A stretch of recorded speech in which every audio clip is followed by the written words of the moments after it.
José. Te amo, güey.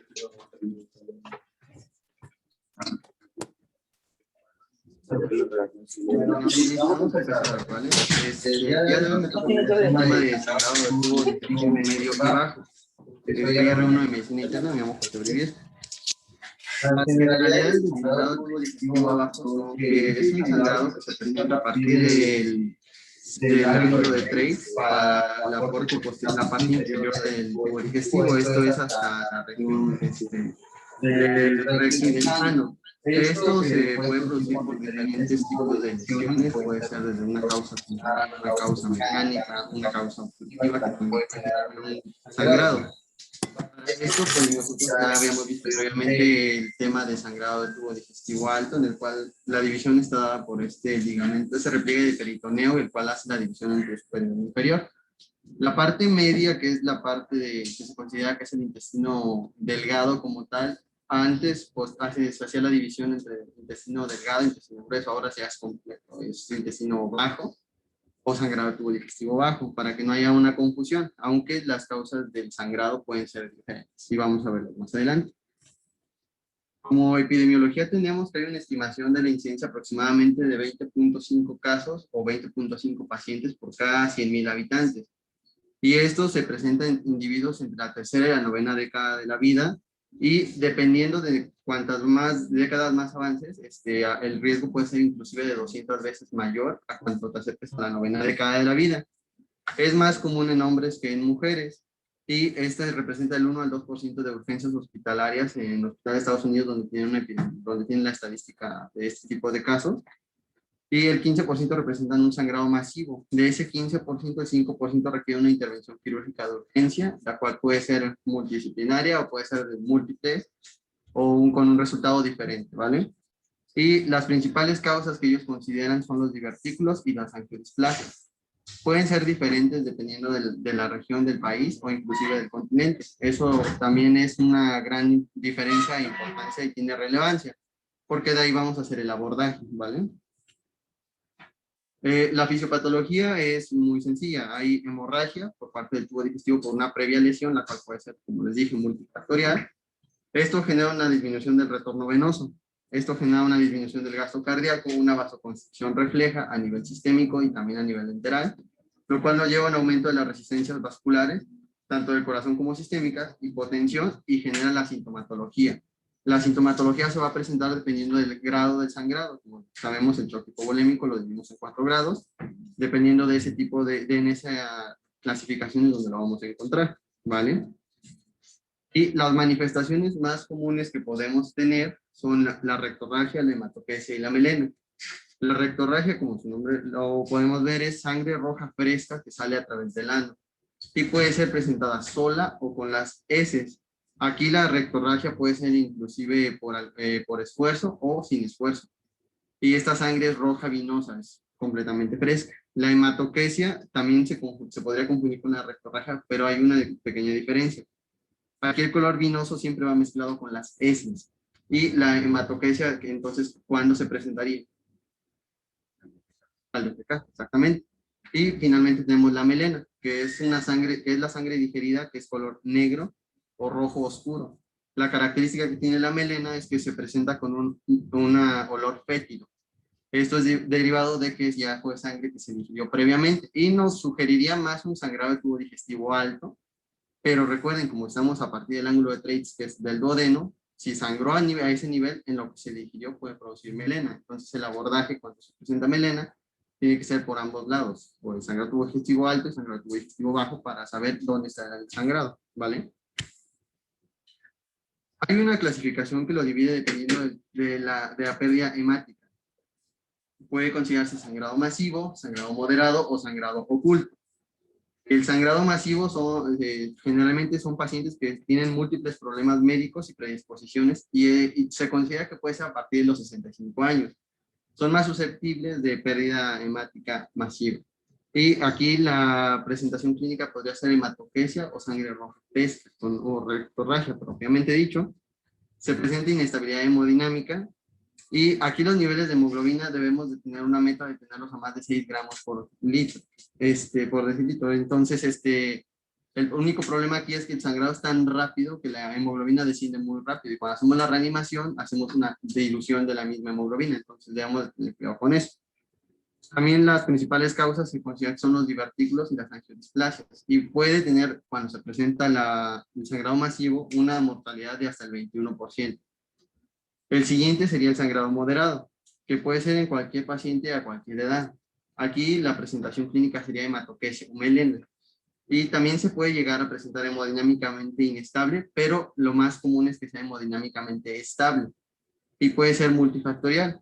Puede ser por neoplasias, tumoraciones benignas, causas benignas anorrectales. Aquí es donde entran las hemorroides, donde entran las fisuras anales, los abscesos. Y finalmente tenemos el sangrado oculto, que también puede ser en pacientes de cualquier edad.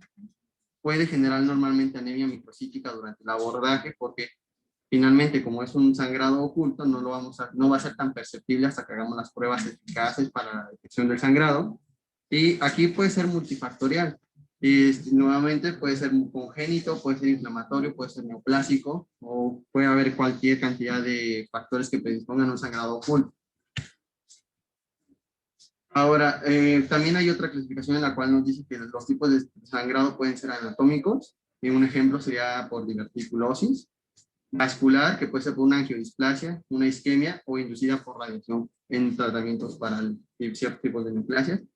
Neoplasias propiamente dichas, que estén ubicadas a nivel del tracto digestivo bajo.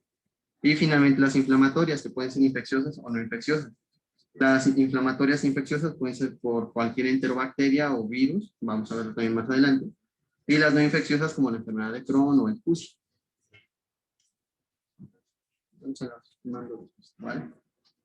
Y las causas más comunes, puse aquí en una bibliografía chequé que venían la enfermedad diverticular, siempre la mencionan como la principal causa o la primera causa que hay que sospechar en un paciente mayor. Y aquí hay que hacer la diferencia entre diverticulosis y diverticulitis. La diverticulosis es propiamente la presencia de los divertículos. La diverticulitis es la inflamación de esos divertículos, ¿vale? Esta puede presentar hasta el 60% de las causas del sangrado y es como considerada la más común. Y hay que saber que en epidemiología, a partir de los 30, 40 años empiezan a formarse los divertículos y hay estudios que dicen que a partir de los 50 años, gran parte de la población ya tiene estigmas radiológicos de la presencia de divertículos. Entonces, es una causa común. La siguiente podría considerarse una enfermedad inflamatoria intestinal, como es la enfermedad de Crohn o CUSI, y o también puede ser la gastroenteritis y colitis no infecciosa. Esta se presenta en el 13% con los sangrados. Y la enfermedad anorrectal benigna, como puede ser hemorroides, las fisuras anales o las fístulas anales, hasta en el 11% de los casos. Las neoplasias son un capítulo aparte, que son del intestino delgado, del colon, del recto, del ano, y son el 9% de las causas. Alguna coagulopatía se puede mezclar aquí para generar un sangrado del tubo digestivo y puede ser un 4% de las causas. Y finalmente las malformaciones arteriovenosas en un 3% de los casos. Entonces vamos a ver que la diverticulosis es una condición adquirida que generalmente se considera en las sociedades occidentales. Esto se deriva de nuestra dieta, de nuestros hábitos alimenticios, de nuestros hábitos sedentarios. Pero lo más importante es por la disminución en la ingesta de fibra.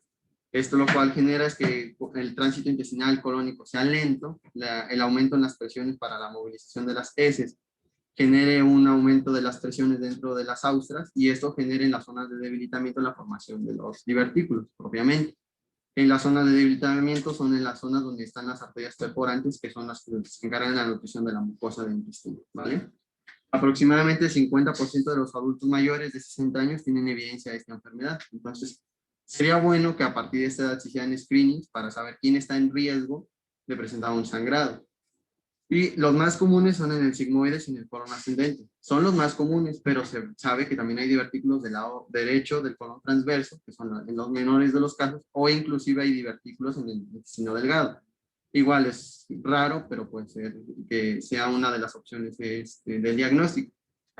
El sangrado proviene de la ruptura de la vasa recta, que son las arterias, como les comentaba, las perforantes que dan la nutrición al intestino propiamente, derivadas de la arteria circunfleja y de la terminal de Drummond, y se localizan en la submucosa. Aquí las zonas más comprometidas son el domo y el cuello del divertículo, que es donde generalmente se llegan a impactar los fecalitos para generar la inflamación, y es donde generan los problemas ya sea de la ruptura o de la isquemia propiamente intestinal. Más del 20% de los pacientes experimentan sangrado. El 80% de este sangrado puede ceder de manera espontánea, y en el 5% de los casos puede cursar con hemorragia masiva. Y dependiendo de eso es que vamos a tener el tratamiento. Entonces, aquí les presento la imagen de cómo se ve cuando hace la colonoscopía, cómo se ve la imagen de los divertículos. Puede ver perfectamente el cuello, y lo que se ve hacia el fondo, como si fueran madrigueras de conejos, se ven los divertículos propiamente, ¿no? Y como les digo, generalmente son en el sigmoides y en el colon ascendente. Es la diferencia entre la diverticulosis y la diverticulitis, que es la inflamación. Y esto pues es un tema aparte, pero generaría problemas si se llega a romper el divertículo cuando se inflama, ¿vale? Ahora, el 75% se localiza del lado izquierdo, pero también se sabe que cuando existen del lado derecho, el 50 al 90% de los que existen del lado derecho pueden sangrar. Y en el lado derecho es por los domos y cuellos más débiles. Como son una parte en la que acaba de vaciarse, por así decirlo, la parte que proviene del intestino delgado, no requiere tanta fuerza de compresión para movilizar las heces. Entonces, cuando se forman, esa propia debilidad de la pared del intestino genera que sean mucho más lábiles estos divertículos. Y la incidencia de divertículos del lado derecho también, como les comentaba, es muy baja, es entre el 1 y el 2%. Aquí tienen alguna... El siguiente serían las angiodisplasias, que son malformaciones arteriovenosas localizadas generalmente en el ciego o el colon ascendente. Estos afectan también a personas de más de 60 años. Y son manchas, son degenerativas de las contracciones que obstruyen el drenaje venoso de la mucosa. ¿Esto qué es? Cuando empieza la contracción propiamente del intestino, hacen una oclusión venosa, lo cual hace éstasis y formación de neovasos que hace conexiones arteriovenosas. Y estas malformaciones quedan a nivel de la submucosa, lo cual les proporciona que tengan una labilidad y una tendencia hacia el sangrado. Esto genera una dilatación, una incompetencia capilar y propiamente la formación de las malformaciones. Y estos son ejemplos de las malformaciones. Parecía no ser de gran problema, pero si se dan cuenta, es una comunicación arteriovenosa. Al romperse puede tener un gran sangrado. Es raro que lleguen a la hemorragia masiva, pero sí pueden presentar una hemorragia moderada o un sangrado oculto, ¿vale? El siguiente sería la colitis. La hemorragia masiva por enfermedad inflamatoria en el colon es rara. Dígase por CUS y dígase por Crohn. Se presenta más como diarrea sanguinolenta. Y el 50% de los casos de CUSI se presenta por sangrado leve, moderado, y solo cerca del 4% de sangrado masivo. Del 1 al 2% de los pacientes con enfermedad de Crohn presentan ese sangrado masivo. Y esto es derivado de la localización y la diferencia entre el CUSI y el Crohn. CUSI nada más afecta propiamente el colon, y Crohn puede afectar el intestino delgado proximal a la unión con el colon. Y también puede afectar todo el colon. Entonces es más propenso a sangrar derivado de la amplia área que ocupa esta enfermedad. La colitis isquémica también se puede observar durante la sexta década de la vida, y eso también puede condicionar una hemorragia. Y también la colitis infecciosa derivada de toxinas de las enterobacterias. Aquí debemos recordar que no todas las bacterias requieren tratamiento antibiótico de inicio, porque algunas, cuando das el tratamiento antibiótico de inicio, puedes propiciar que se haga la liberación masiva de toxinas y propiamente un sangrado derivado de esto por la citotoxicidad de las mismas toxinas. ¿Okay? Entonces, la diferencia entre Crohn y CUSI pues, es que el Crohn pareciera una vía degenerativa constrictiva de la mucosa, como les digo, a nivel del ilion terminal, del colon proximal, del colon transverso y del colon descendente, mientras que el CUSI generalmente afecta el colon terminal a nivel del descendente, a nivel del sigmoide. La diferencia también es que el CUSI son úlceras a nivel de la mucosa que dejan cicatrices y las cuales pueden tener tendencia al sangrado. No así como el Crohn, que el Crohn hace como adherencias, lo cual lo vuelve resistente, no distensible y puede causar una ruptura y propiamente un sangrado. El que sigue en cuestión de sangrado que puede presentarse es el carcinoma de colon o el carcinoma colorectal y puede ocasionar sangre oculta en heces. Generalmente esa es la cuestión por la que se logra un diagnóstico o un screening para el cáncer de colon. Aquí presenta ulceraciones de la mucosa y la incidencia del sangrado masivo puede ser tan baja como el 5% o tan alta como el 20%. Y se puede presentar de manera insidiosa presentando anemia por déficit de hierro y síncope derivado de la anemia por el sangrado oculto. Este sangrado oculto pues, nos puede llevar a, propiamente como les comentaba, la anemia, pero por el largo tiempo de evolución que se presenta hasta el diagnóstico del cáncer. La presencia de cáncer en el colon derecho da heces oscuras o melena, y eso también nos puede condicionar un diagnóstico oportuno, pero se debe sospechar desde el inicio. Y la presentación del lado izquierdo puede verse más como un sangrado fresco en el recto y puede llegar a confundirse con hemorroides. Por lo tanto, se debe hacer una buena examinación y, de preferencia, si se tienen los recursos, una anoscopía para hacer la diferenciación inicial. Y pues estas son imágenes de los cánceres que pueden ser observados durante una anoscopía o una colonoscopía propiamente, ¿vale? Las siguientes son causas multifactoriales, entre las cuales pueden ser benignas, como el sangrado de enfermedades anorrectales, es donde ingresan el tratado de las malformaciones o de las hemorroides, de las úlceras, de las fístulas, de las afecciones anorrectales, y pueden causar un sangrado intermitente. Puede ser desde un manchón, puede ser desde una, puede generar una rectorragia, puede generar inclusive nada más una pequeña salpicadura en el inodoro, que es cuando los pacientes se dan cuenta de que están sangrando. Aquí se han reportado casos aislados de sangrado masivo por una patología anorrectal.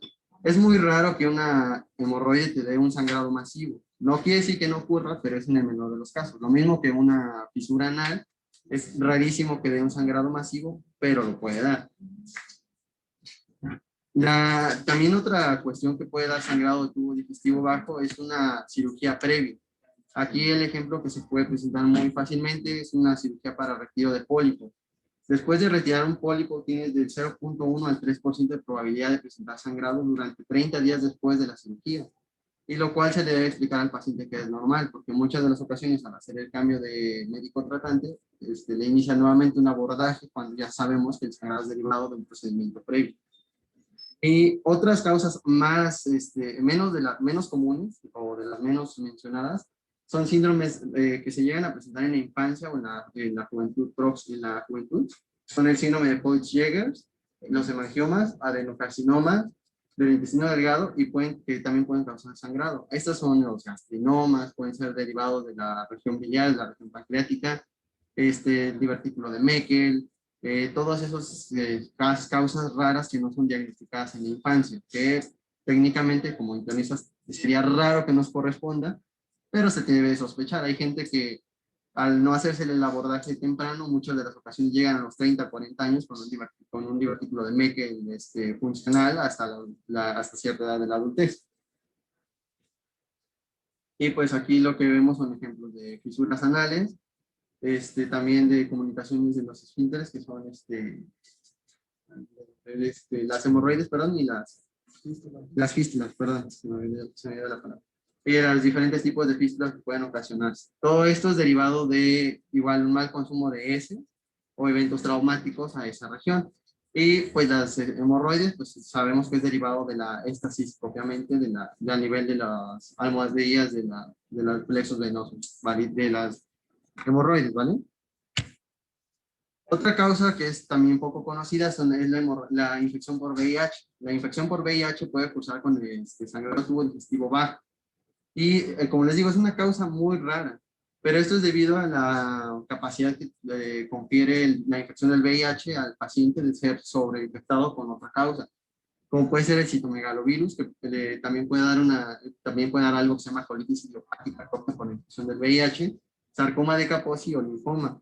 El citomegalovirus se comportaría como si generara úlceras a nivel como si fuera CUSI. Entonces ese sangrado puede llegar a ser masivo. Les digo, es raro, pero se puede presentar. También puede dar sangrado por coagulopatía concomitante por la infección de VIH, y el sangrado inducido por AINES y aspirina también es otra de las causas que son raras, pero se puede presentar. Aquí te menciona, hacen el apartado entre AINES y aspirina, porque la aspirina es lo que se da comúnmente en cardiópatas. Es raro, es entre un 0.1 y 5% de pacientes que te pueden llegar a presentar sangrado por uso crónico de aspirina, pero es más común que se presente por AINES, ¿vale? Y este es un sarcoma de Kaposi que se ve en la región del colon derivado de la infección por VIH. Ahora, el pronóstico del sangrado de tubo digestivo bajo. Puede ser masivo, tiene un 10 al 20% de mortalidad. Los pacientes con mayor mortalidad son los pacientes que ya tienen alguna enfermedad previa, diabetes, hipertensión, algún tipo de cáncer. Entonces debemos de ser muy juiciosos en el instante de abordar a un paciente con sangrado tubo digestivo bajo para descartar cualquier otra causa y todavía más si tiene alguna enfermedad previa de base. Y la identificación del sangrado, del sitio de sangrado es lo más importante en este caso. Para eso existen diversos métodos que más adelante vamos a platicar, para que sepamos cómo se puede hacer el abordaje dependiendo de la sospecha que tenga el clínico. Y lo siguiente es que una vez localizado el punto del sangrado, hay diferentes opciones de tratamiento. Y en este caso se considera que son dirigidas y curativas. Entonces, no debemos de jugar a hacer muchos estudios de diagnóstico retrasando el proceso de curación. Por lo mismo, existen diferentes diagnósticos diferenciales del sangrado tubo digestivo bajo. Entre ellos puede ser la enteritis o la proctitis crónica por radiación en pacientes oncológicos, la insuficiencia vascular mesentérica o cólica, derivado de alguna hipertensión portal o derivado de alguna insuficiencia arterial a nivel mesentérico, las varices colorectales, el síndrome de úlcera rectal solitaria, algunos tipos de vasculitis que pueden afectar a nivel del colon, úlceras del intestino delgado y el sangrado gastrointestinal de los corredores. Este se presenta después de maratones, que es causa muy rara, pero puede aparecer. Otros más son las angiodisplasias del colon, el absceso anorrectal, ese es propiamente hacer una colección de pus, uno pensaría que no puede sangrar, pero dependiendo de la localización anatómica puede llegar a romperse el absceso y tener un sangrado. Igualmente, no se considera que llegue a ser sangrado masivo, pero puede llegar a darse. También puede ser derivado de la colitis, del cáncer de colon, de pólipos, enfermedad de Crohn, diverticulitis, endometritis, intususcepción, algún divertículo de Meckel que se haya quedado ahí en la infancia que no haya sido atendido. El diverticulitis del intestino delgado también es muy raro, la colitis ulcerativa y finalmente, que también debe ser considerado, es el sangrado de tubo digestivo alto. Y bueno, este esquema venía en un artículo que se me hizo padre para el abordaje. Es muy sencillo, o sea, tú presentas un sangrado de tubo digestivo bajo o tubo gastrointestinal bajo. Lo primero y lo más importante al hacer el abordaje es la resucitación agresiva con volumen en caso de que el paciente lo requiera. Si no lo requiere, te vas al siguiente paso. Primero, el sangrado de tubo digestivo, sospechas que sea también alto o sospechas que sea solamente bajo. Para lo cual colocas una sonda nasogástrica y haces una aspiración para ver si el sangrado es de arriba.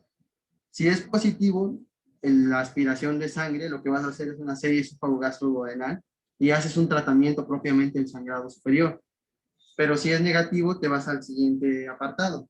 Lo mismo, si es un sangrado bajo y haces un examen rectal y una anoscopía y te da positiva, vas a hacer el tratamiento del sangrado anorrectal, porque solamente es en esa región y lo puedes hacer local.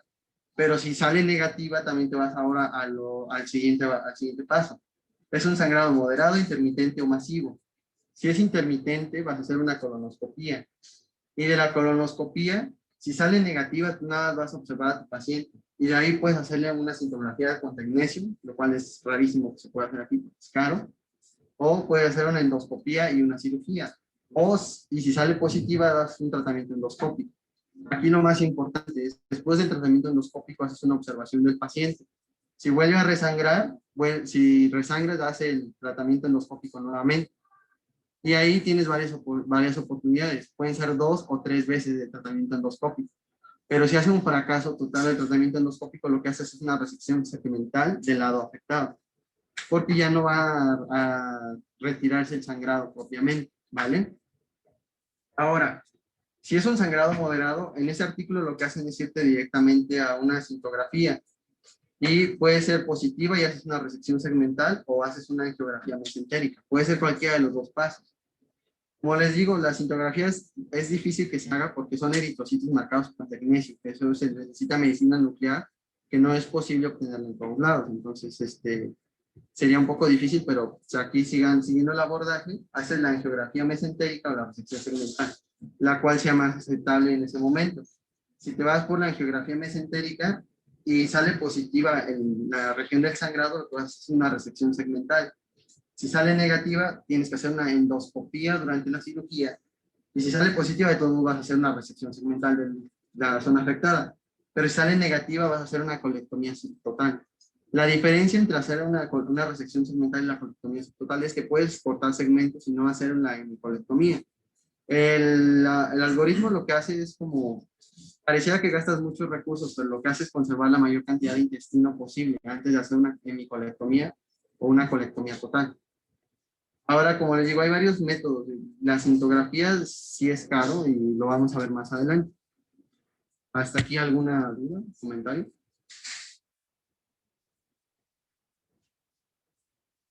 Bueno, ahora vamos a ver que hay diferentes métodos diagnósticos.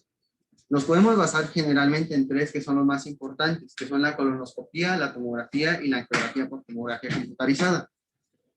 La colonoscopía, que es el método más ideal usado hasta ahora en situaciones de urgencia, tiene sus limitaciones y tiene sus pros y sus contras.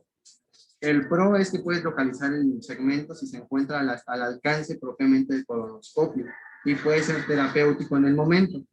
El contra es que requiere una preparación que te retrasa el tratamiento durante varias horas, porque en esta preparación se necesita instilar de 4 a 6 litros de un medio que hace un lavado de colon para poder tú hacer una colonoscopía.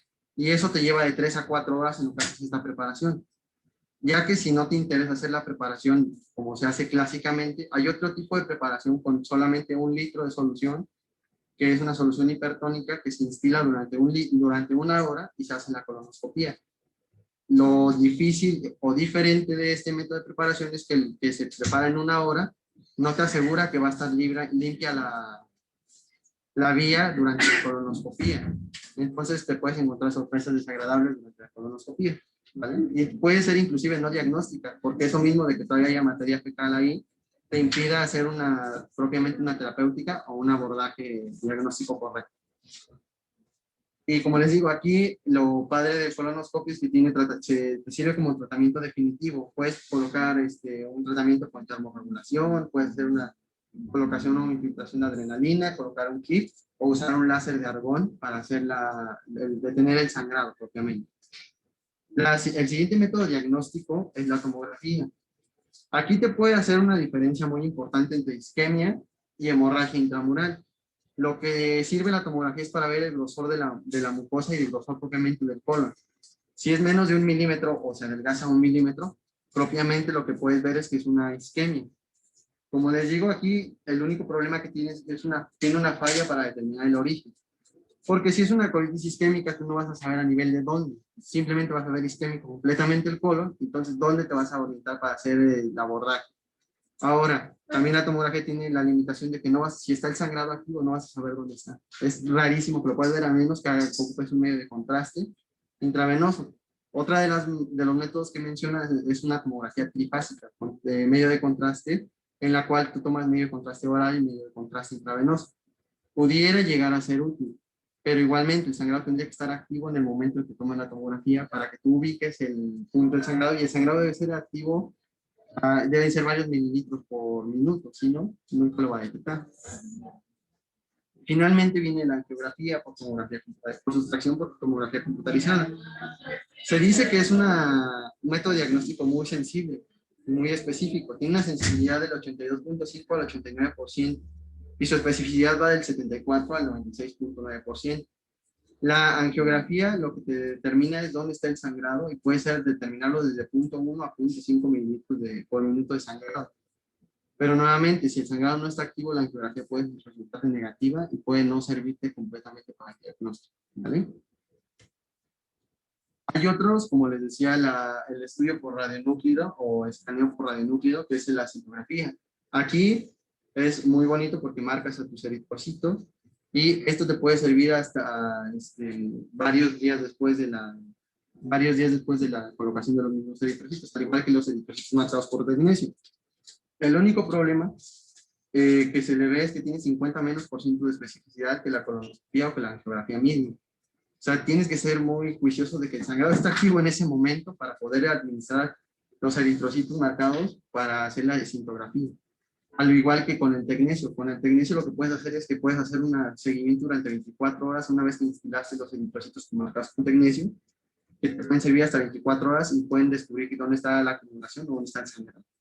Pero igualmente, tiene una sensibilidad del 80 al 98%, pero su especificidad es muy baja. ¿Vale? Lo que sigue también es una serie cefalogastroduodenal en el cual tú descartas un sangrado tubo digestivo alto. Perdón, ahí voy a diferir de ti, pero ¿por qué una serie nos va a dar? Primero, ¿por qué la sonda nasogástica? Si hoy ya quedamos que la sonda nasogástica 12. ¿Estamos de acuerdo en eso? 2. ¿Por qué le vas a hacer una serie si la serie es el método menos sensitivo y específico para un sangrado tubo digestivo alto? Eso no se hace. Entonces, perdón por lo que voy a decir, pero cuando un sangrado que no encuentras, hay 2 métodos específicos para hacerlo. Uno, te haces lo que nosotros en el árbol, digamos, de los endoscopistas decimos pollito rostizado, o sea, coloroscopia y endoscopia, ¿sí? Es lo más fácil para encontrar. Y siguiente, lo que hacemos es una cápsula. Porque en la cápsula te encuentra un sangrado, aunque tú pienses que ya revisaste los 2 segmentos, en la cápsula te lo encuentras. Entonces, sí está padre lo de la geografía, lo de los eritrocitos marcados, todo esto, pero eso es como que lo que hacíamos antes. O sea, es bueno saberlo cuando estás en un sitio donde no hay cápsula, aunque siempre la puedes conseguir. Necesita una persona que revise la cápsula, porque la cápsula es una grabación de muchas horas. Pero bueno, ya hay softwares que te van enseñando dónde están las sesiones. Pero la cosa es que muchas veces lo que necesitas es velocidad, porque tienes un paciente que está con anemia, que está transfundiendo y que no encuentras los ciclos de sangrado, ¿no? Entonces, pues, si tú vas a decir, bueno, los eritrocitos marcados con magnesio y la cintigrafía que pones allí, fíjate que esos muchas veces, por ejemplo, inclusive en centros médicos como este, tú vas a medicina nuclear y les dices que quieres unos de esos estudios y te dicen, tenemos que pedir el marcador. Y entonces, para cuando piden el marcador, pues tú ya le hiciste otra cosa, sí. Porque pues es un paciente que necesita saber qué es lo que está sangrando. Entonces, la enteroscopía siempre hay que considerarla, sobre todo en lugares donde tenemos acceso, como aquí, ¿sí? Siempre los endoscopistas te van a decir, no, pues es que tú demuéstrame que ya le, que no sé qué, que si ya le encontraste la lesión. Pero el que le tiene que encontrar la lesión son ellos, no nosotros, ¿no? Nosotros tenemos que decirles, bueno, tenemos esto, ya le hicimos colon, ya le hicimos pareto, no tiene nada, sigue o una cápsula o un enteroscopia. Yo creo que es igualmente, ahora sí, si se tiene acceso, por ejemplo, a la angiotac, esa puede ser otra opción, pero lo que siempre dices tú, ya lo dijiste un par de veces, necesitamos que el intestino esté sangrando activamente, un vaso sanguíneo, como una angiodisplasia, si la puedes encontrar ahí. Pero si es un sangrado en tapa, no vas a poder ver nada, vas a ver por algún lado está sangrando, pero no está. Y finalmente, si esto llegara a ser de un tratamiento quirúrgico, porque fuera un segundo sangrado, artículo o que fuera alguna lesión que requiera de una resección, como un cáncer de colon o algo así, pero eso ya no hay que verlo, porque ya existen también las quimioterapias que son increíbles para estas cosas. Entonces, pues sí tendríamos que, pues uno de estas imágenes pues es poco específico. Entonces, en la endoscopía decimos que la endoscopía es diagnóstica y terapéutica. Y muchas veces puede ser, ¿sí? Hay lugares donde no puedes, pero cuando tenemos el acceso acceso a enteroscopía, o sea, a no ser que el paciente esté estable o claro, pero aún así, por ejemplo, si fuera una sorpresa, sería un procedimiento, una cirugía de urgencia que se ¿no? Aunque tiene pues el riesgo se muera, pues si el riesgo es que se muera si no se pagó también, ¿no? Sí, eso es también una de las cosas que hay que discutir con los anestesiólogos de aquí, solamente dentro de los institutos, porque afuera ya se puede resolver que se necesita. Pero sí, perdón. No, no, gracias. Sí, y aquí también la gastroduodenoscopia es lo que decía, sí está mal lo de la zona nasogástrica, pero es que, por ejemplo, yo lo puse porque no encontré, pero sí, pues, tiene razón, es un riesgo mayor hacerlo. Y otras visualizaciones del intestino que ponen es la cápsula endoscópica inalámbrica, que es la que toma cierta cantidad de fotos por minuto con lo que va en el tracto gastrointestinal. Se dejó de hacer en algunos casos porque es costoso, conseguir la cámara es costoso, conseguir tiene intérprete es costoso y aparte también la cápsula se pierde una vez que se ocupa. Adiós. Otra es considerar la enteroscopia por empuje y la enteroclisis, pero pues esos métodos también ya no se usan. ¿Cuál es la solución? Bueno, la enteroclisis por tomografía o por resonancia, pero eso lo utilizamos como para diagramas crónicos. Realmente si lo que necesitas es ver de dónde está la enteroscopia o la cápsula. Y perdón, yo leí serie y dice que está todo esto de la enteroscopia, si es necesaria hacer así. Cuando tienes un sangrado y ahora no encuentras, a veces el tránsito puede ser tan rápido que te parezca noticia. Entonces, perdón, pero no leí la de los. Y finalmente vamos al tratamiento. Como les dije, el pilar del tratamiento en el caso de una hemorragia de tubo digestivo bajo, si es masivo o si es moderado, debe ser la resucitación. Para eso, pues el abordaje normal, la historia clínica, la exploración, los estudios de laboratorio. Y aquí hay que hacer que si hay hematoquesia o inestabilidad hemodinámica, se debe sospechar el sangrado tubo digestivo alto. Y aquí nuevamente el error de la aspiración de zona nasogástrica, pues venía muy marcado en la literatura que revisé. También dice que es a la administración de líquidos intravenosos para la resucitación y transfundir en caso de hemoglobina de menos de 7 gramos por decilitro. Aquí también te menciona de que si tú no puedes hacer este manejo porque tienes limitaciones, ya sea por capacitación o eso, lo tienes que transferir a una unidad de cuidados intensivos. O sea que se ocurre en el mundo ideal, aquí lo podemos hacer bien el manejo de urgencias o nosotros mismos, y eso lo consideran ellos para un paciente en estado de choque, un sangrado activo o con comorbilidades serias que necesiten transfusión, tengan abdomen agudo. Pero prácticamente lo podemos hacer nosotros. Pero aquí su sugerencia que ellos hacen es mandarlo a una unidad de cuidados intensivos. Ahora, hay métodos que lo principal es hacer la hemostasia, y aquí siempre la primera opción sería la colonoscopia terapéutica. Y la colonoscopia terapéutica tiene varios métodos, que son la aplicación directa de formalina, la laserterapia o población con argón, o en su caso, si es un sangrado por algún pólipo, la polipectomía.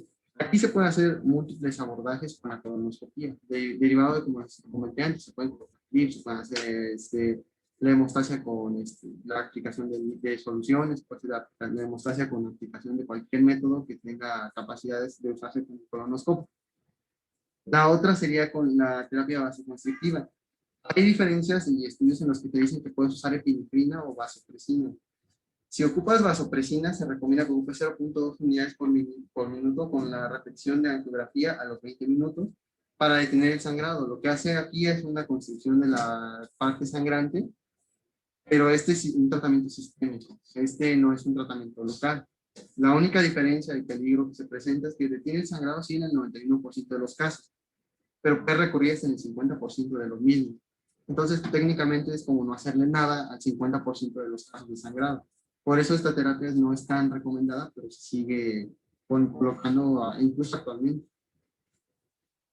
La otra opción terapéutica sería la embolización supraselectiva. Aquí se colocan esponjas de gelatina, un puente helicoidal, un alcohol polivinílico o celulosa oxidada. Aquí lo que hace es embolizar el vaso arterial. Y les puse el porcentaje de los casos de vasos que se necesitan embolizar para poder detener el sangrado. Aquí te mencionan que la arteria gastroduodenal es en el 39% de los casos la que se necesita embolizar. Después la pancreatoduodenal, la gástrica, la mesentérica superior, la mesentérica inferior y finalmente la esplénica.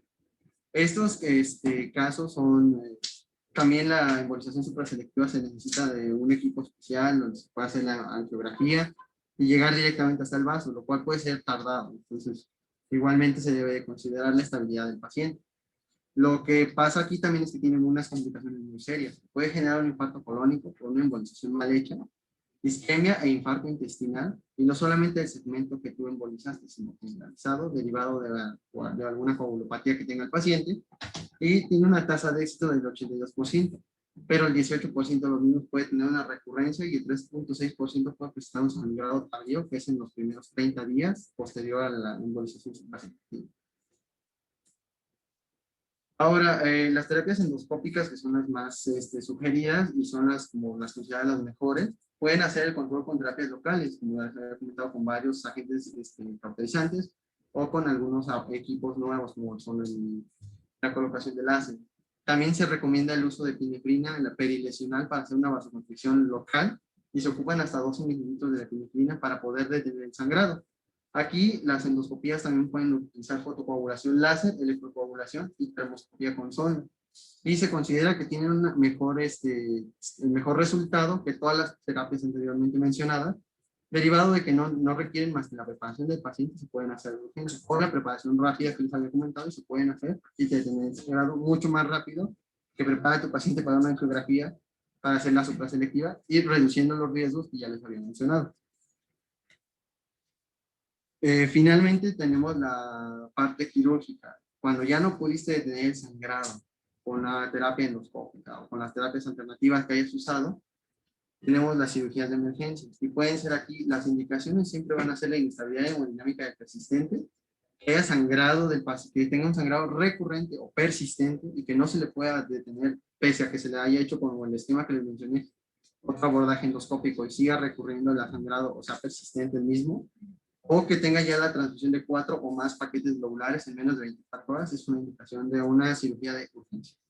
Y aquí pueden hacerse dos tipos de abordaje, la cirugía segmental o la colectomía subtotal.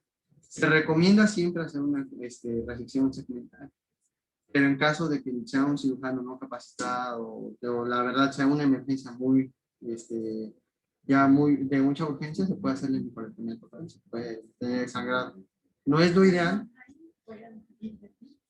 No se trata de si el cirujano está próximo, se trata de dónde está la lesión, porque dependiendo de la porte arterial, es donde puede salir.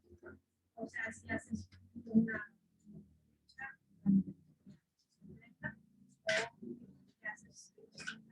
segmento. Y esto depende mucho de lo que estabas diciendo al principio, del arco de Roland y de cómo está, cómo está los vasos, y dónde están, por ejemplo. De pronto tienes que hacer colectomías,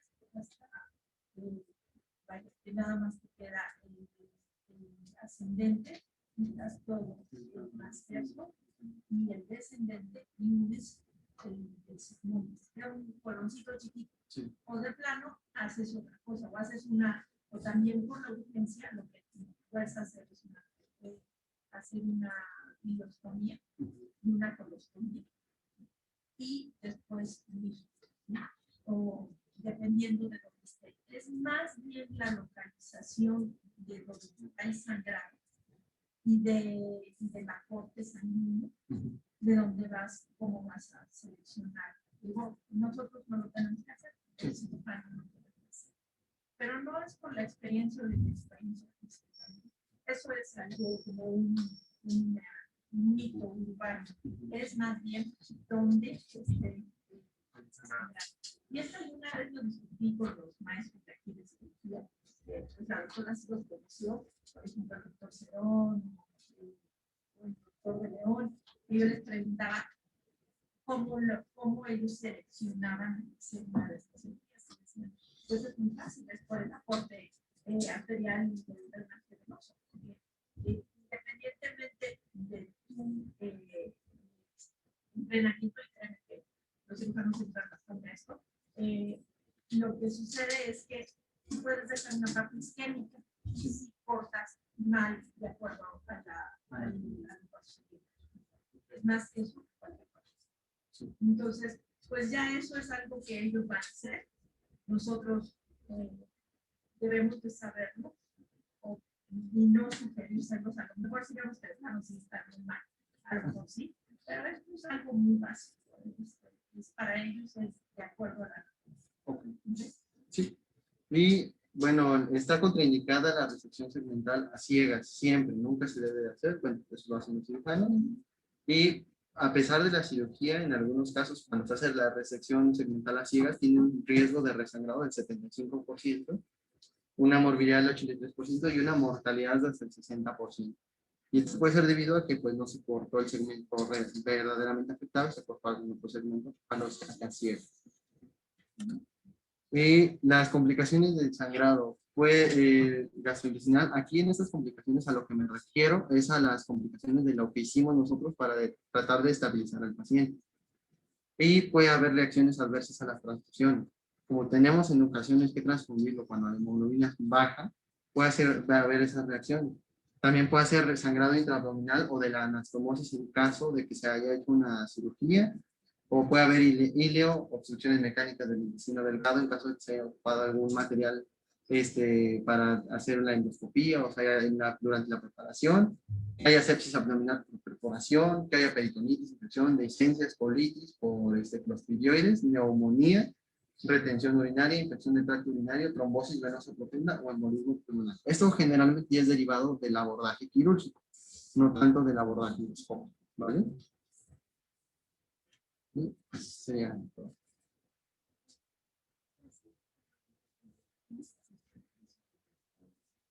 Y bueno, aquí una de las cosas que debemos de tener como cambiar un poquito nuestra idea es que nosotros debemos de trabajar como un equipo y no de pronto decir, ay, no,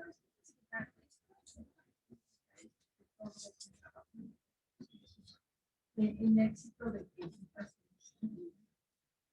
y bueno, sí, definitivamente no vamos a operar, ¿verdad? Pero eso no es lo nuestro. Pero sí estabilizar a los pacientes para ver las posibilidades, como ya lo dijiste, de todas las armas adicionales para diagnosticar y tratar.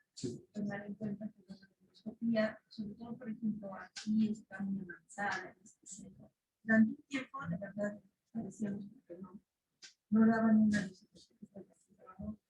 era más también. Y ahora que tienen el equipamiento para un paciente como este, hay que siempre decirlos a los familiares del paciente, un paciente consagrado es un paciente grave. Muchas veces los familiares piensan que llegó al hospital ya paso su comunidad. Los riesgos son riesgos y los pacientes que llegan con sangrados de tipo bajo son la mayor parte de las veces personas con o con comorbilidades, por ejemplo, las es una de las mayores comorbilidades. Entonces, pues puede morirse de una complicación de tantas cosas. Puede suceder, claro, porque localizas la hipodisplasia por una colonización y el inyectas y se acabó el problema, es muy rápido. Pero puede ser que tenga múltiples, ¿no? Como dijiste, tiene una enfermedad que está puede haber desde la boca hasta los brazos. Entonces, sí, es un caso muy interesante. Pero, y ustedes los van a poder ver. Son pacientes que llegan a hospitales como estos, no diagnosticados, que casi siempre son diagnosticados.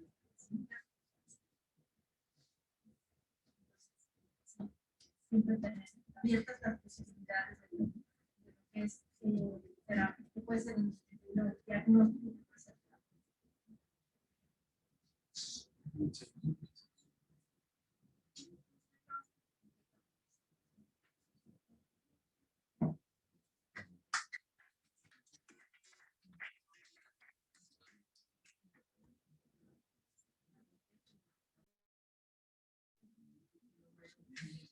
La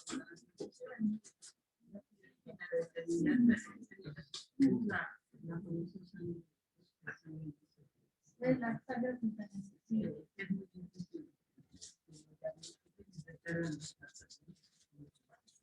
y aparte la sangre tiene que no haya comido ni melón, ni rábano, ni una sensación de tanta comunidad. Entonces, sí, es un estudio de ahora están haciendo la nueva prueba de detección inmunológica, que es más sensible y más específica que el guayabo. Sin embargo, hay que recordar que siempre a nadie le gusta que le hagan una colonoscopia de cómo se llama de detección temprana, como lo mencionaste, pero sí son importantes. Muy extraño, pero fíjate, dos cosas que es la que mencionaste, de que las hemorroides raramente dan un sangrado masivo. Recientemente un familiar, yo no lo atendí porque dije, me atrevo a atender familiares, siempre son bromas, ¿no? Y así, un familiar con puño sangró y eran hemorroides, me hicieron con hicieron todas las cosas. Y eran unas hemorroides, llegaban unas de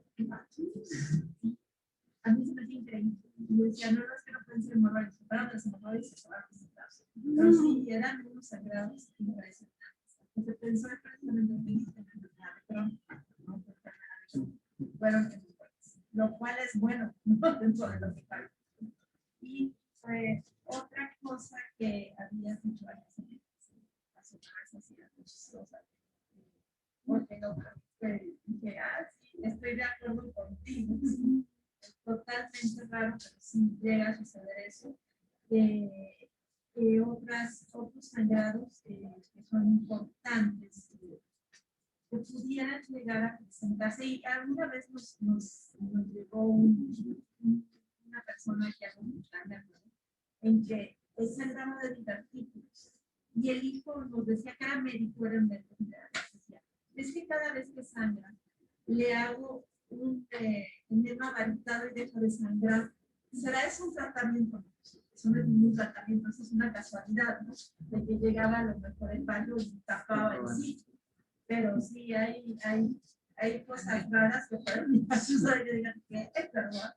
Sí, pero en general es muy, muy bien. Es importante también estamos en el medio en el que nos encontramos. Sí. Aquí, como dice la otra, pues es la conocen, es muy amplio, es muy impresionante. Pero bueno, no siempre vamos a tener la oportunidad de trabajar en un centro de contacto. Cuando te ubicas en un hospital de segundo nivel, donde casi siempre hay un colonoscopio, está padre, pero si resulta, y si tienes un paciente que tenga un sangrado, que posiblemente concluya este intestino medio y que tiene un sangrado muy importante, y pocas probabilidades de trasladarlo a un tercer nivel o para hacer un procedimiento más agresivo, es importante que se envíe una endoscopía transoperatoria para el sitio sangrado no medio puede ser la diferencia. Cuesta trabajo, sí, pero yo creo que es importante que siempre se comunique al cirujano, porque generalmente los sangrados, no sé por qué, pero siempre caen en la medicina interna. Y muchas veces los cirujanos no están al tanto. Y el cirujano tiene que estar al tanto de que si es un paciente, estamos escuchando un sangrado de tubo de medio, y que, como dijo ayer la doctora, casi siempre autolimitan. Voy a autolimitar, pero si viene un segundo evento, no están listos para entrarle, si no hay manera de vivir el sangrado de otra forma. Entonces, se puede morir. Y o dos, las complicaciones por las múltiples transfusiones. Cuando terminan la terapia,